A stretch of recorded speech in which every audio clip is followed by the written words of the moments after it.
읽겠습니다. 사도행전 2장 1절에서 13절 말씀입니다. 한 절씩 교독해서 보고 읽고 듣도록 합니다. 오순절 날이 이미 이름에 그들이 다 같이 한 곳에 모였더니 불의 하늘로부터 격하고 강한 바람 같은 소리가 있어 그들이 앉은 온 주제에 가득하며 마치 불의 혀처럼 갈라지는 것들이 그들에게 보여 각 사람 위에 하나씩 임하여 있더니 그들이 다 성령의 충만함을 받고 성령이 말하게 하심을 따라 다른 언어들로 말하기를 시작하니라. 그때에 경건한 유대인들이 천하 각국으로부터 와서 예루살렘에 머물러 있더니 이 소리가 나중에 큰 무리가 모여 각각 자기의 언어로 제자들이 말하는 것을 듣고 소동하여 다 놀라 신기하게 여겨 이르되 보라 이 말하는 사람들이 다 갈릴리 사람이 아니냐. 우리가 우리 각 사람이 난곳 강원으로 듣게 되는 것이 어찌 됨이냐. 우리는 바데인과 메데인과 엘람인과 또 메소보다미아 유대와 갑바도기아 본도와 아시아 불리아와 밤빌리아 애국과 밀리그레에 가까운 리비아 여러 지방에 사는 사람들과 로마로부터 온 나그네 곧 유대인과 유대교에 들어온 사람들과 그레데인과 아라비아인들이라 우리가 다 우리의 각 언어로 하나님의 큰 일을 말함을 듣는도다 하고 다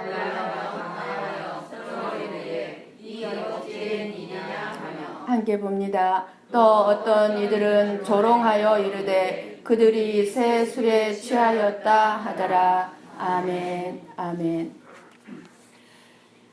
우리나라의 노 철학자 지금 97세 되신 김형석 교수님이 계십니다.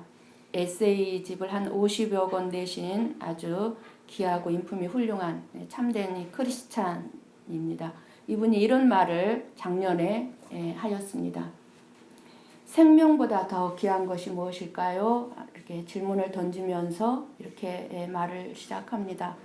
작년에가 96살이셨죠. 96살의 이 나이가 되니까 내 자신과 내 소유를 위하여 살아왔던 모든 것이 다 없어집니다. 남을 위해 살았던 것만이 보람으로 남습니다. 만약 내가 내 인생을 되돌릴 수 있다면 60살로 돌아가고 싶습니다.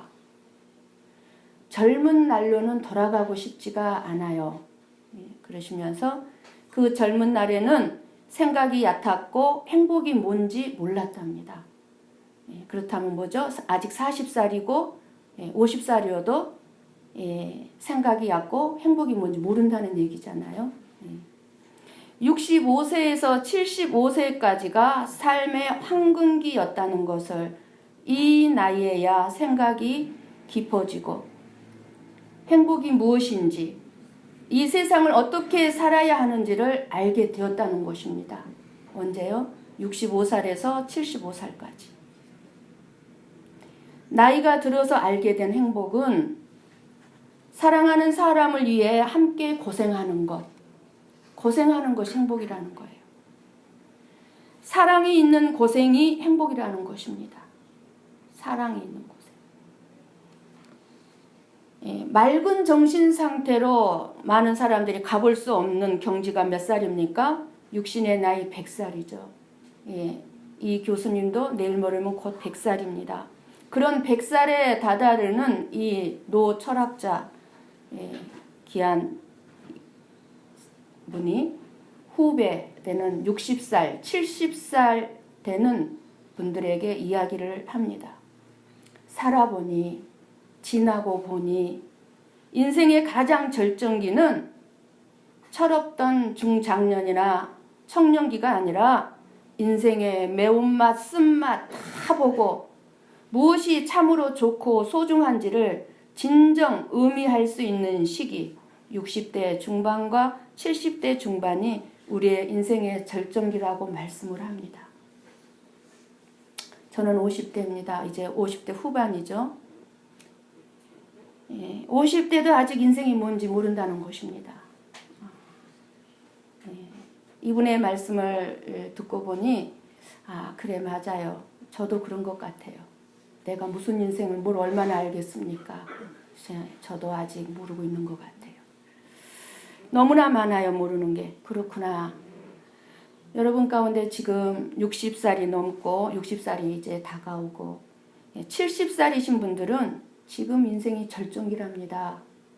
나 이제 끝났어. 나는 이제 늙어서 노인 취급 받기를 원하지 마세요. 지금이 절정이래요. 우리 인생은 아직 진행형이고 계속해서 절정기를 향하여서 지금 가고 있는 것 같습니다. 인생의 수레바퀴, 인생의 드라마가 저와 여러분의 삶이 어떻게 돌아갈지 알 수가 없습니다. 그게 삶이고 인생인 것 같습니다. 저와 여러분이 오늘 이 예배를 드리면서 성령 충만을 받기를 원합니다. 그래서 성령 충만을 받아서 정말 값진 삶을 살게 되기를 축복합니다. 우리 교회는 70 간 넘으신 분들은 한 분 정도 계실지 모르겠어요. 그러나 70 넘으신 분들은 안 계시는 것 같아요.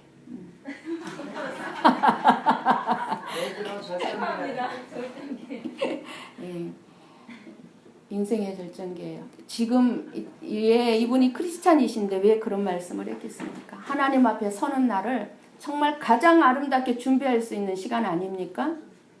인생에 다 살아본 결과 우리에게 보람으로 남는 것이 무엇입니까? 여러분에게 아무것도 없다는 거예요. 나를 위해 산 것은 아무것도 안 남는다는 거예요. 성령 강림은 교회의 역사에 있어서 대단히 중요한 사건입니다. 교회의 시작이고 또 우리들의 삶의 능력이기 때문에 그래요. 예수님이 부활하시고 승천하시면서 예루살렘을 떠나지 말고 기다리면서 약속하신 것을 기다리라고 말씀하셨습니다. 그래서 제자들과 주님을 따르던 많이 모인 이 무리들이 예루살렘을 떠나지 않고 오로지 기도에 힘쓸 때 오순절날 성령이 임하셨습니다. 그 오순절은 유대인들이 즐기는 3대 절기 중에 한 절기입니다. 그래서 6월절 다음 날부터 50일째 되는 날까지를 해서 오순절이라고 합니다. 77절, 그러니까 7주 후에 6월절 7주 후에 날이 오순절이 50일. 77이 49, 그 다음날 50일. 그 오순절인데 77절이라고도 합니다.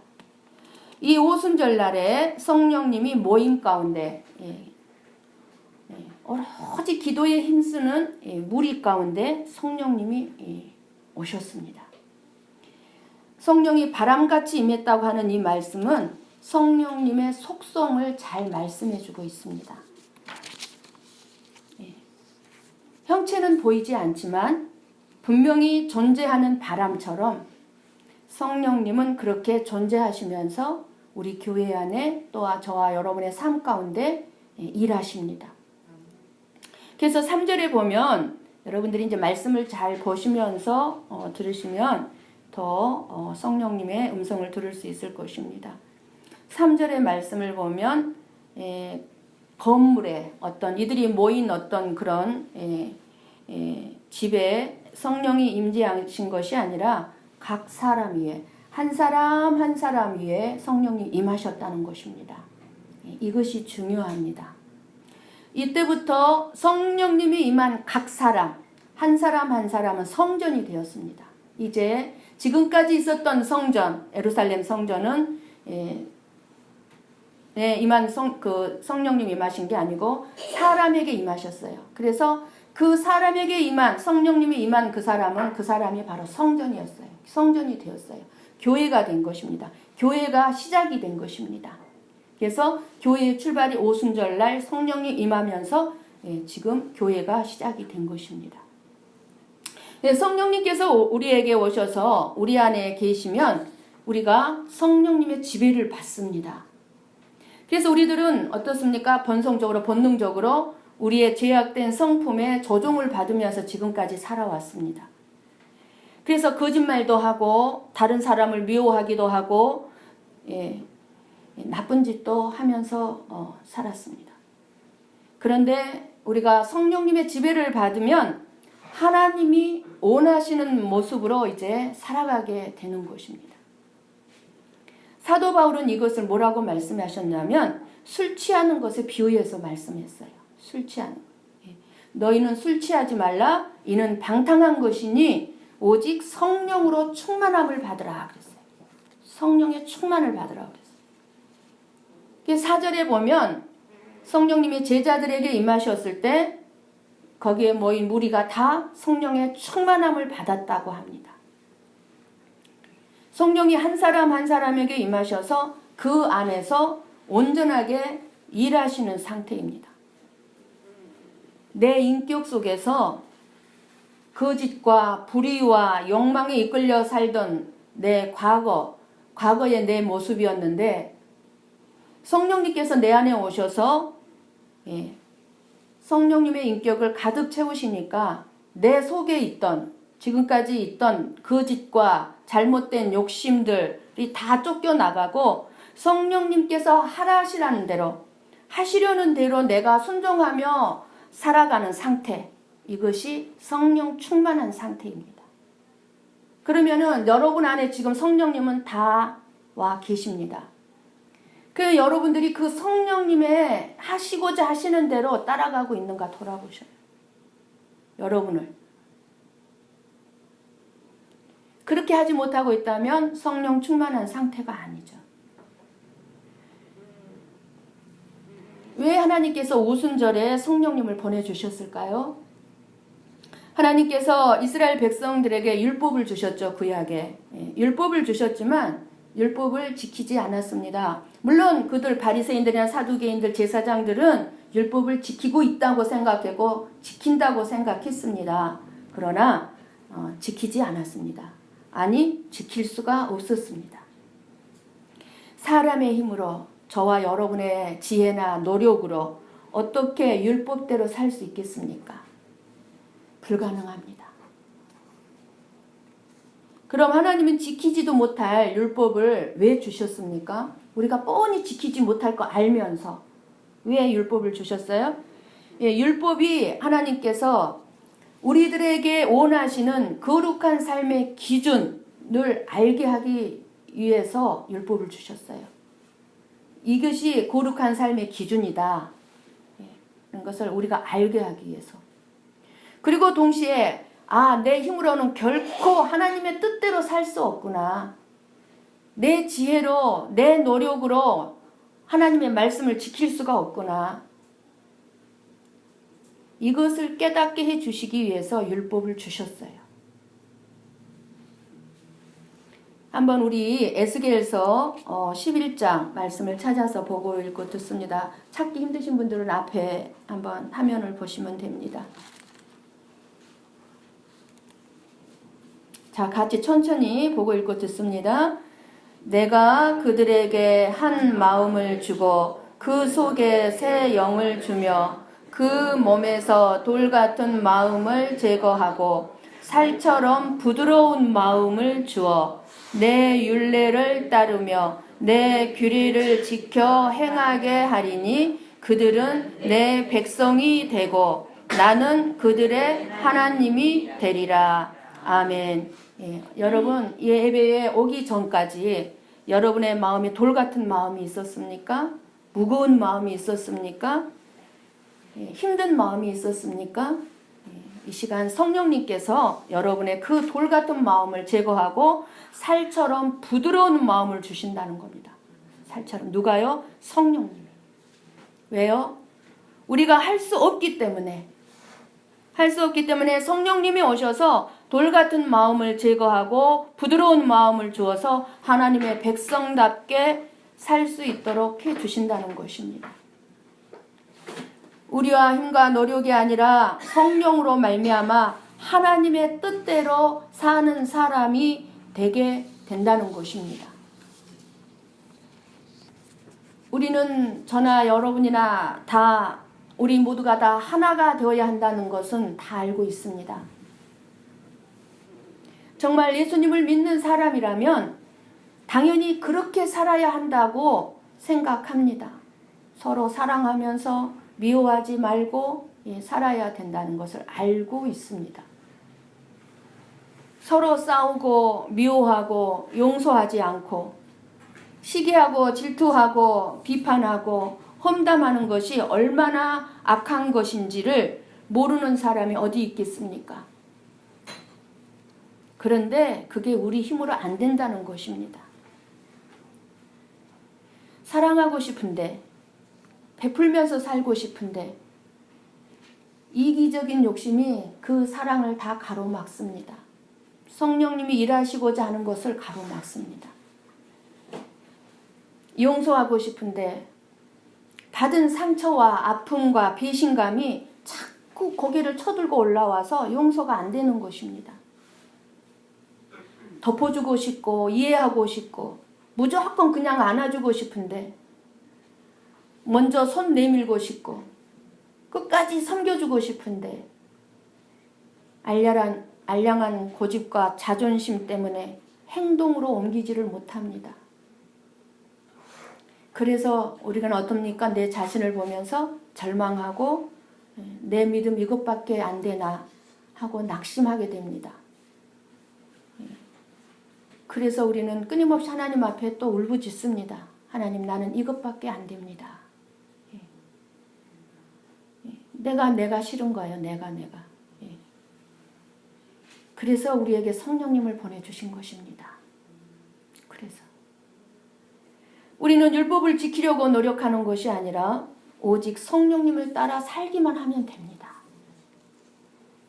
성령을 따라 사는 삶이 바로 성령 충만한 삶으로 나아가게 됩니다. 성령님께 이끌림 받고 성령께 붙잡힌 삶. 이렇게 성령님에 붙잡혀서 살게 되면 우리가 나도 모르는 사이에 하나님의 뜻대로 살고 있는 내 자신을 발견하게 될 것입니다. 우리가 하는 것이 아니라 성령님이 하시는 것입니다. 그래서 스가랴서에 이렇게 말씀하셨어요. 이는 힘으로 되지 아니하며 능력으로 되지 아니하고 오직 나의 영으로 되느니라. 너의 힘, 너의 능력, 너의 노력으로 네가 변화되지 않는다는 거예요. 네가 네 자신을 보면 너는 절망할 수밖에 없다는 거예요. 그러니까 내 힘도 안 되고 내 능력도 안 돼요. 오직 뭐요? 나의 영, 뭐요? 성령으로만 되는 거예요. 그래서 저와 여러분 이 시간에 무엇을 사모해야 합니까? 성령님을 사모해야 하고 성령 충만을 받아야 합니다. 이 시간 성령 충만 받으시기를 축복합니다. 아멘. 여러분이 이 시간 말씀을 듣고 계시는데 성령님께서 이 시간 말씀을 이해할 수 있도록 하는 귀한 역사, 귀한 일을 하시고 계십니다. 죄를 깨닫게 하기도 하시고 또 하나님의 일을 잘할 수 있도록 힘을 주기도 하시고 너 자신을 보지 말라고, 너 자신에게 절망하지 말라고 하나님만을 바라볼 수 있도록 그 일도 하시고 이 귀한 일들을 성령님은 지금도 일하고 계십니다. 제자들이 성령 충만함을 받으니까 놀라운 일이 일어났습니다. 다 성령의 충만함을 받고 성령의 말하게 하심을 따라 내가 말하는 것이 아니고 내 안에 계신 성령님이 말하게 하는 거예요. 다른 언어들로 말하기를 시작하니라. 성령 충만함을 받았던 제자들이 예수 그리스도의 부활을 증거했는데 천하 각국에서 왔던 많은 나라의 사람들이 갈릴리 사람인 이 제자들이 하는 그 말을 다 알아들었다는 것입니다. 이것은 진짜로 놀라운 일이죠. 갈릴리 사람들 여러분이 알고 있다시피 베드로를 포함해서 수많은 무리들은 무식한 어부들이 많았고 무식했던 사람들입니다. 그렇게 무식하게 보았던 그 무리들이 증거하는 예수 그리스도의 부활의 증언을 듣는 사람들은 각기 자기가 난 곳 방언으로 그 말을 알아들었다는 것입니다. 그때 그곳에 모였던 사람들은 지금으로 얘기하면 세계 각국에서 모였던 사람들이었습니다. 오순절날 절기를 지키기 위해서 유대교에 입교한 수많은 사람들이 모여들었어요. 9절에서 11절 말씀 나오죠. 각국이 그 이름들이 아시아부터 시작해서. 그래서 학자들에 의하면 신학자들에 의하면 그 당시 그 유월절이나 오순절이 되면 유대인들은 유대교에 입교한 애국인들도 또는 전통적인 유대인들은 이 오순절을 지키기 위해서 에루살렘으로 다 모여들었습니다. 에루살렘 성전에서 그 절기를 지키기 위해서 하나님께 제사를 드리기 위해서. 그래서 거의 200만 명 정도가 에루살렘에 모인다고 합니다. 근데 그 모인 무리들 가운데서 이 제자들과 예수님을 쫓았던 사람들과 함께 모였던 아마 무리들이 있었나 봅니다. 그런데 하나님께서는 가장 많은 사람들이 예루살렘에 모이는 그때 제자들에게 성령 충만함을 부어주시고 방언을 말하게 하심으로 말미암아 그들에게 예수 그리스도의 부활을 증거하게 하는 복음을 각 나라의 말로 전하게 하는 놀라운 역사, 일을 하셨다는 것입니다. 각 나라의 말로 전하게 했다 그러는데 모인 사람들이 각 나라 사람들이질 않습니까? 그런데 한 사람이 각 나라의 말로 할 수는 없겠지요. 그런데 11절에 보면은 각 언어로 말함을 듣는도다 언어로 말함을 듣는도다 말씀을 하는데 이것은 무엇을 얘기할까요? 어쩌면 방언을 말했는데 들리기는 자기 나라 말로 들렸다는 것 같습니다. 듣는 사람들이 자기 나라 말로 들린 겁니다. 그래서 성령 충만을 받은 이 사람들이 제일 먼저 한 일은 성령님이 말하게 하심을 따라 방언으로 말하기를 시작했는데 그러면 무슨 말을 했을까요? 우리들도요 성령님이 말하게 하심 따라 말을 해야 합니다. 이 11절에 나오죠. 무슨 말을 했습니까? 이들이 하나님의 큰 일을 말했다고 합니다. 하나님의 큰 일을. 성령님 하면은 방언이 여러분 금방 생각이 날 겁니다. 성령 받았다 그러면 그 증거로 방언을 많이 이렇게 얘기들 하지 않습니까? 뭐 입신하고 뭐 은사를 받아서 병 고치고 예언 은사를 받고 신비한 체험하는 것으로만 성령 하면은 많이들 생각을 합니다.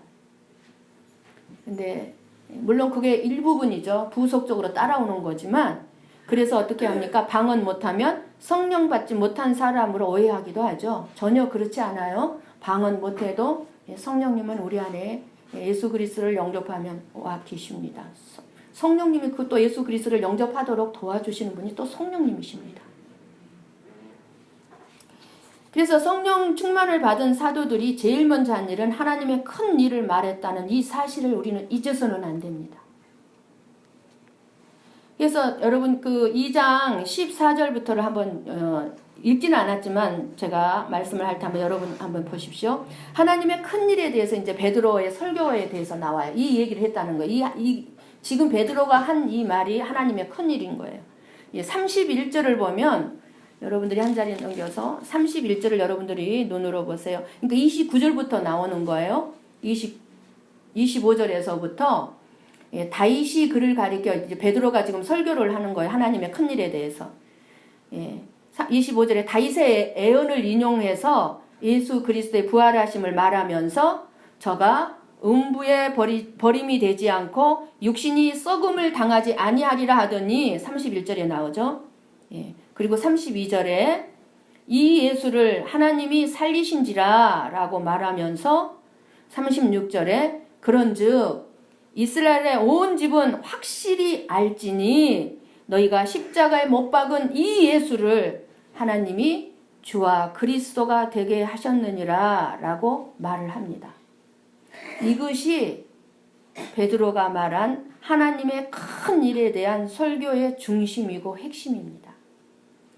각 나라에서 온 사람들이 이 말을 들었다는 것입니다. 이것이 하나님의 큰 일이라는 거예요. 베드로는 예수 그리스도의 십자가와 부활, 그리고 승천, 그리고 재림, 예수님이 하신 일, 복음, 이것이 복음이죠. 이 복음을 하나님의 큰 일로 전했고 듣는 사람들도 하나님의 큰 일로 알게 되었고 감격하게 되었다는 것입니다. 그러니까 성령님께서 교회로 하여금 우리 고배성복교회뿐만 아니라 이 땅에 있는 모든 교회를 세워진 날부터 시작해서 오늘날에 이르기까지 제일 먼저 해야 되고 하게 하신 일은 하나님의 큰 일을 전하게 하신 일이라는 것입니다. 교회가 해야 할 일이. 성령님께서 제일 먼저 하게 하신 일은 뭡니까? 예수님이 하신 일이 가장 중요한 일임을 알 수 있습니다. 그럼 하나님의 큰 일이 무엇입니까? 곧 예수님을 통하여 우리를 구원하신 일입니다. 저와 여러분을 구원한 일이 하나님의 큰 일이에요. 그 이상 큰 일이 없어요. 무슨 큰 능력을 행하는 거? 죽은 사람을 살리는 거? 이게 큰 일이 아니에요. 저와 여러분이 구원받은 이 사실이 하나님 앞에 큰 일이라는 겁니다. 여러분 사도행전 1장 8절 앞절입니다. 앞 1장 한번 우리가 보고 읽고 듣습니다. 1장 8절. 자, 오직 성령이 너희에게 임하시면 너희가 권능을 받고 예루살렘과 온 유대와 사마리아와 땅끝까지 이르러 내 증인이 되리라 하시니라. 예. 우리에게 두 가지 명령이 주어졌습니다. 성령을 받지 못했느냐? 회개하고 성령을 받으라입니다. 회개하고 성령을 받으라. 여러분 다 성령 받으셨습니까? 네. 그러면 성령을 받았느냐? 그러면 예수 그리스도의 증인이 되라는 겁니다. 증인이. 이게 하나님의 큰 일을 행하는 자라는 겁니다. 그것이. 우리가 무슨 이 세상에서 무슨 엄청난 큰 일이 그게 하나님의 큰 일이 아니라 예수 그리스도를 증거하는 것, 전하는 것이 하나님의 큰 일을 행하는 거라. 여러분 성령님의 일과 마귀의 일의 차이가 무엇인지 여러분들은 너무나 잘 알고 계실 것입니다. 성령님은 저와 여러분으로 하여금 입을 열어서 복음을 전하게 하는 것이에요. 예수님을 전하게 하는 것이에요. 천국 지옥을 전하게 하는 것이에요. 그런데 마귀는 어떻게 합니까? 한사코 우리들에게 그 일을 못하게 우리의 입을 막습니다. 복음 전하는 일을 못하게 막어요. 세상적인 말만 하게 합니다. 내 생각, 내 지혜만 말하게 합니다. 그렇다면 우리가 언제까지 이렇게 우리의 입을 마귀가 열지 못하도록 내버려 둬야 할까요? 성령님께서 우리 모두의 입을 열게 하셔서 하나님의 큰 일, 곧 예수 그리스도의 복음을 전하게 되는 저와 여러분이 되기를 원합니다. 오순절에 불같이 임한 성령의 불은 그때부터 이제 전도의 불길이 되었습니다. 이때부터. 그래서 그 성령의 불, 그 전도의 불길은 계속해서 힘차게 솟아서 지금까지 전 세계로 번져갔습니다. 이렇게 우리가 성령의 능력으로 충만하게 되면 능력 있게 복음을 전할 수가 있습니다. 성령님의 최고의 관심은 그래서 바로 복음을 전하는 데만 있습니다. 복음을 전하는 데. 저와 여러분을 향해서도 성령님은 복음을 전할 때 가장 기뻐하십니다. 물론 성령님은 우리의 병도 고쳐주십니다. 병 고치는 은사도 주시고, 예, 우리에게 우리의 필요도 다 채워 주십니다. 지혜도 주시고, 예. 그러나 성령님의 최대의 관심은 생명의 복음, 생명이 되는 복음, 예. 예수 그리스도를 증언하는 거라는 사실을 우리는 잊어서는 안 됩니다. 가장 기뻐하세요. 그래서 여러분들이 어디를 가든지 복음을 전할 때 여러분의 마음속에 말할 수 없는 기쁨이 있게 되고 삶의 보람을 느끼게 되고 인생의 무거운 짐은 다 사라지고 없습니다. 이것을 제대로 전하지 않으면요, 우리의 마음의 기쁨은 사라지고 무거운 짐이 우리를 덮습니다. 그래서 성령님이 저와 여러분 가운데 임하면 능력을 주고 힘을 줍니다. 그래서 세상을 이기는 능력을 주시고 모든 것을 할 수 있는 놀라운 힘을 우리들에게 이제 공급해 주시는 겁니다. 언제요? 하나님의 큰 일을 감당할 때, 복음을 전할 때 놀라운 능력을 우리에게 공급해 주세요. 그래서 예수님이 승천하실 때 어땠습니까? 제자들은 두려워했고 불안해했습니다. 그래서 문을 꼭꼭 잠궜어요. 그래서 다락방에 모여서 문을 꼭꼭 잠궈 오로지 기도에 힘쓸 때, 그때 성령의 능력이 임하자 그들은 뜨거워졌습니다. 마음이. 그래서 마음이 뜨거워지니까 두려움이 다 사라지고 불안도 사라지고 능력 있는 사람들이 되었어요. 그래서 어떻게 했습니까? 이 무리들이, 제자들이 닫혔던, 꼭꼭 잠갔던 문을 다 열어 제치고 문을 박차고 뛰어나가서 복음을 막 전하기 시작합니다. 예수님을 전하기 시작했습니다. 우리가 예수님을 믿으면서도 변화되지 못하고 옛날의 습관, 그대로 그 옛날의 습관에 지배를 받으면서 살고 있는 이유가 무엇입니까? 끊임없이 우리의 입술의 말이 변화되지 못하고 우리의 생각이 변화되지 못한 이유가 무엇입니까?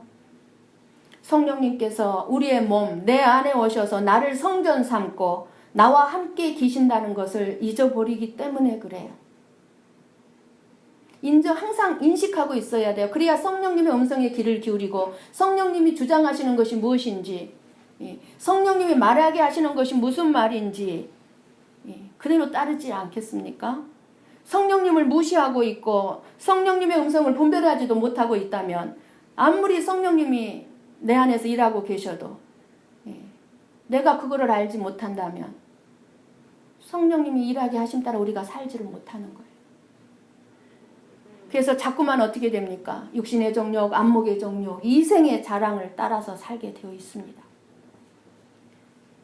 그래서 성령 충만하여 새술에 취하는 삶을 살게 되기를 축복합니다. 성령님께서는 이 사람 저 사람 돌보시느라고 너무 바빠가지고 나한테까지 못 오시는 분이 아닙니다. 전지전능하시고 성령님은 무소부재하시고 성령 하나님께서는 매 순간 모든 자녀들하고 함께 하십니다. 우리가 마음과 행동과 말로 죄를 범하는 그 현장에서도 성령님께서는 근심하시고 슬퍼하시고 계십니다. 왜 그렇게 힘들어하니? 내가 너와 함께 하는데. 탄식하시죠. 우리가 회개하기를 거부하고 또 뭐를 회개해야 될지도 모르고 고집을 부릴 때 성령님께서 탄식하십니다. 사랑하는 성도 여러분, 이 시간 조금만 더 여러분의 마음을 성령님께 내어드리기를 바랍니다. 조금만 더 성령님께서 일하실 수 있도록 마음을 좀 비우시기를 바랍니다. 여러분의 마음속에서 말씀하시는 성령님의 음성에 조금만 좀 귀를 기울여 보시기를 바랍니다. 들릴 것입니다. 성령님께 순종하고 성령님의 인도하심 대로 사는 것이 귀찮고 괴로운 것이 아니라 가장 즐겁고 가장 행복한 삶이라는 것을 깨닫게 되는 이 시간이 되시기를, 그래서 복된 삶을 누리시기를 간절히 축원합니다.